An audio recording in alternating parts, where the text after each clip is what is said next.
Tribal વિસ્તારમાં અંબાજીથી ઉમરગામની બધી તાલુકા પંચાયતો આપણે લડવાની અને બધી તાલુકા પંચાયતો આપણે બેસાડવાની છે. આજેથી ગાઢ તમારે બાંધી લેવાનું છે. એફઆઈઆર કરવાની હતી તો પોલીસ તે દિવસે સાંજે ઊંઘી ગયેલી.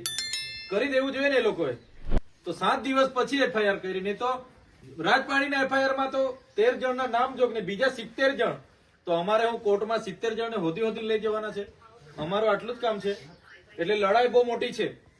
આપણે આગળ ભીલ પ્રદેશ મુક્તિ મોરચાની રચના કરી છે. કોઈ રાજકીય પાર્ટી નથી. હમણાં અમારા વિસ્તારમાં ભાજપ વાળા એવું છોટા ઉદેપુરમાં બધું કે આ તો ભીલ પ્રદેશ મુક્તિ મોરચા બનાવ્યું છે, બીજી પાર્ટી બનાવી કાઢી છે, હવે આમ આદમી માંથી નહીં લડે આમાંથી લડશે. એવું નથી લા ભાઈ. આ સંગઠન છે સામાજિક વિચારધારાનું. રાજ્ય અલગ માંગીએ એમાં કાં અમે ખોટું ગુનો કરે? અમે એમાં શું નક્સલી થઈ ગયા? આજે 28 રાજ્ય બન્યા છે, 29મું રાજ્ય બને. આજે ભરૂચ માંથી 1997માં નર્મદા છૂટું પડ્યું તો અમને બધાને ફાયદો થયો, સરકારને પણ વહીવટ કરવાનો ફાયદો થયો. આજે વડોદરામાંથી છોટાઉદેપુર છૂટું પડ્યું છે તો છોટાઉદેપુર વાળાને બી ફાયદો થયો અને વડોદરા વાળાને બી ફાયદો થયો.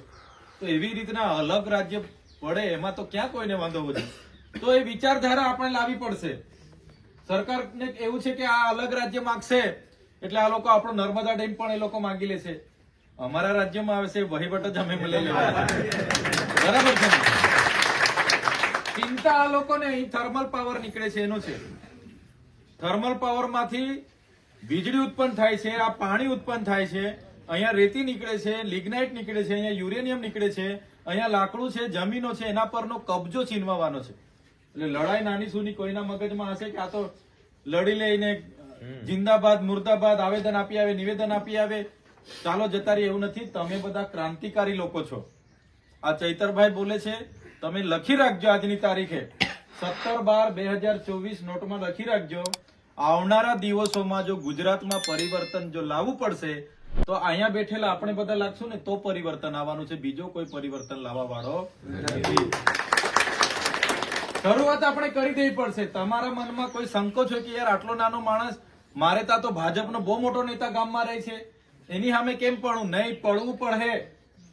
એ ભાજપનો મોટો નેતા હશે ને પૈસાનો જોર હશે ને એની સામે પડવું પડે. તમારી સંકુચિતા માનસિકતા કાઢી નાખો. બરાબર છે. આ તમારી સામે જીવતો જાગતો દાખલો છે. આટલા નાના ગામમાંથી વિધાનસભા લડ્યા તો લોકોએ સહકાર આપ્યો, ધારાસભ્ય બનાવ્યા, લોકસભા આપણે લડ્યા. બધાના મગજમાં હતું કે આ તો શું છે, આમ આદમી પાર્ટી ચાલે નહીં. વિધાનસભામાં બધા લોકો લડ્યા. આટલા બધા જ લડ્યા ને તમે. 50,000, 48,000, 45,000 મત આપણને લોકો આપ્યા છે. લોકસભામાં બી આપણે લડ્યા. પૈસો, પાવર ને દારૂ ને કેવું હતું એ લોકોનું. એક ઘરે મીટિંગ કરી એટલે પોલીસ પહોંચી જાય ને સાંજે, એનું સર્વે કરે ભાઈ કેટલા જણ નોકરી કરે છે, એને બદલી કરો, શું ધંધો કરે છે, એનું દુકાન બંધ કરો, એની ગાડી રોકો, એના લાયસન્સ માંગો.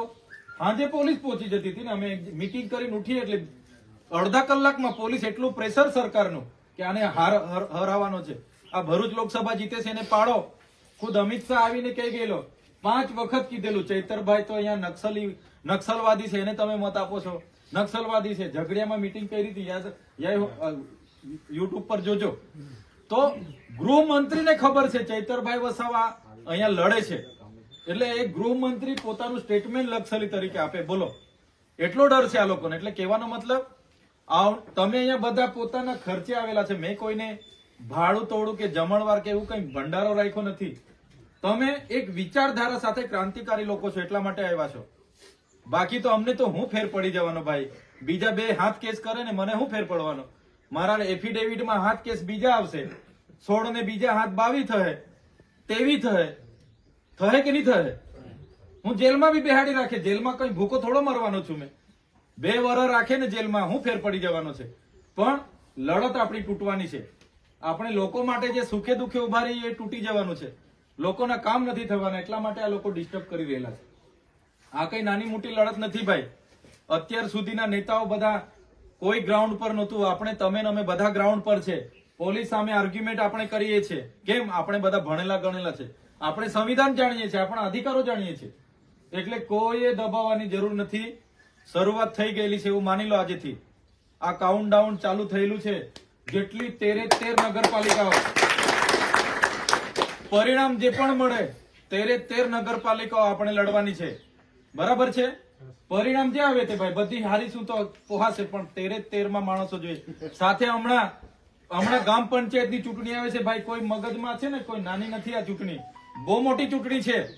ગામ પંચાયતની જેટલી પણ ચૂંટણી આવે ને, સરપંચ બહુ મહત્વનો હોય છે. એ સરકારનો સરપંચ છે ને, તો પેલા લોકો બારોબાર ઠરાવો માંગી લેશે. રસ્તો કાઢવાનો છે તો આપણો જ સરપંચ છે ને, ઠરાવ લખાઈ લાવો. સરપંચ પાસે આવે ને તો સરકારનું કામ છે, ઉપરથી આદેશ છે ઠરાવ, પ્રોજેક્ટ આવશે, રોડ આવશે, જમીનો બધી બીજા સરપંચો હોય તો લખીને આપ જ કરશે. આપણો સરપંચ હોય ને તો લખીને નહીં આપે. સાચી વાત છે કે ખોટી વાત છે? એ આપણને પૂછશે, ચૈતરભાઈ આ પ્રોજેક્ટ આવ્યો છે, પેલા સરકાર વાળા મારા પર ટીડીઓ બીડીઓ લખાણ માંગે છે, આપું કે નહીં? આપણે કે થોબ એટલે થોભી જશે. પણ સરકાર હાથે મળેલો સરપંચ હશે, ભાજપ શાસિત વિચારધારા વાળો સરપંચ હશે ને, તો દુનિયા જેવા પ્રોજેક્ટો મોટા મોટા હશે તો એકવાર ઠરાવ આપી દેશે, પછી લડીને આપણે મરી જઈશું, પણ કઈ મેળ પડવાનો નથી. એટલે સરપંચો પણ આપણા હારા રાખો, વિચારધારા વાળા રાખો. સાથે મેં તો તમામ યુવાનોને વિનંતી કરું છું કે તૈયાર થઈ જાઓ. એકલા ચૈતરભાઈ આવે દાહોદમાં ને આપણે ભેગા થવાનું, લડવાનું નહીં. મહીસાગરમાં ચૈતરભાઈ આવે, જિગ્નેશભાઈ આવે, અનંતભાઈ આવે, લડવાનું નહીં. તમારી રીતે પણ નેતા બનો, આગેવાની લો, લીડરશીપ લો. તમારામાં તાકાત છે, અંદર બહાર કાઢો. હા, જ્યાં જરૂર છે ત્યાં ચોક્કસ બોલાવો, પણ અમે બી અમારા બી ભૂત જેવા કામ છે. તમે બોલાવો ત્યારે અમે ડાંગમાં હોઈએ, તમે બોલાવો ત્યારે અમે ગાંધીનગર હોઈએ, ક્યારેક અમે દિલ્હી હોઈએ, કોઈ ટાવર પર ચડે ત્યારે બોલાવે તો અમે પંજાબ હોઈએ.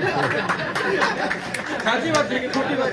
હવે પેલા કાકા એક ટાવર પર ચડ્યા, ફોન આવ્યો તો મેં તો ચંદીગઢ ના કે તમે આવો તો જ ઉતરું, પણ ચંદીગઢ થી કઈ રીતના ઉડીને મારું પ્રાઇવેટ વિમાન છે તો લઈને આવું, બરાબર કે નહીં?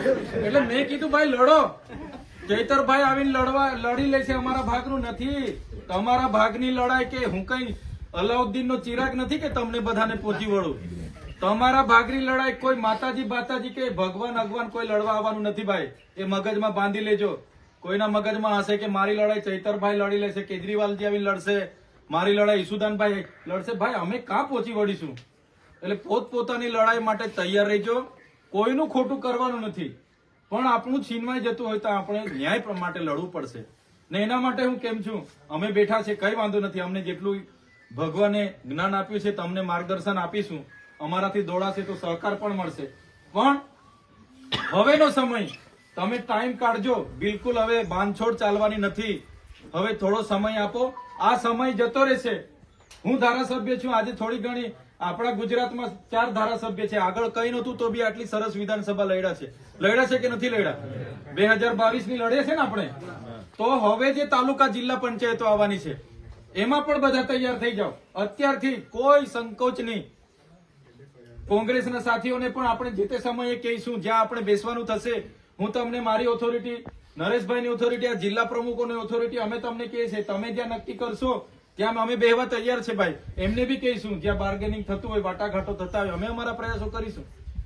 જ્યાં થતું હોય ત્યાં, એમાં કોઈ ચિંતા કરવાની જરૂર નથી. પણ તમે તૈયાર થઈ જાઓ. આવનારી તાલુકા જિલ્લા પંચાયતો ગુજરાતમાં શું થાય છે એનો મને વિશ્વાસ નથી, પણ ટ્રાયબલ વિસ્તારમાં અંબાજીથી ઉમરગામની બધી તાલુકા પંચાયતો આપણે લડવાની અને બધી તાલુકા પંચાયતો આપણે બેસાડવાની છે. આજેથી ગાઢ તમારે બાંધી લેવાનું છે.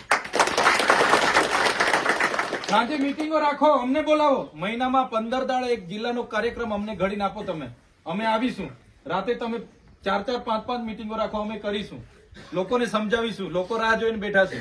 તમે મીટિંગો ગોઠવો, કેવડિયા ગોઠવો, ડાંગ ગોઠવો, આવા ગોઠવો, અમને બોલાવો. ગામમાં રાખો. હવે તાલુકામાં નથી કરવું. આપણે ઉઠી બેઠા કે સર્કિટ હાઉસમાં બેહીએ એનો કોઈ મતલબ નથી. એ તો આજ ભેગા થાય છે.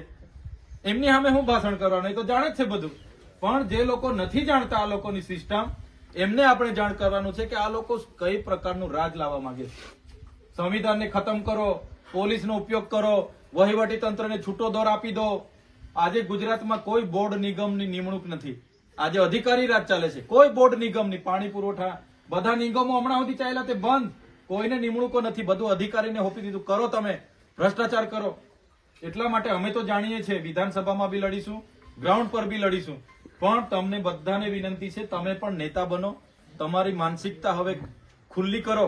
આટલી રાષ્ટ્રીય પાર્ટી છે, એના કાર્યકારી પ્રમુખ છું હું. આ બધા પ્રમુખો બેઠા છે ને, બધા તમે બધા ક્રાંતિકારી લોકો છે.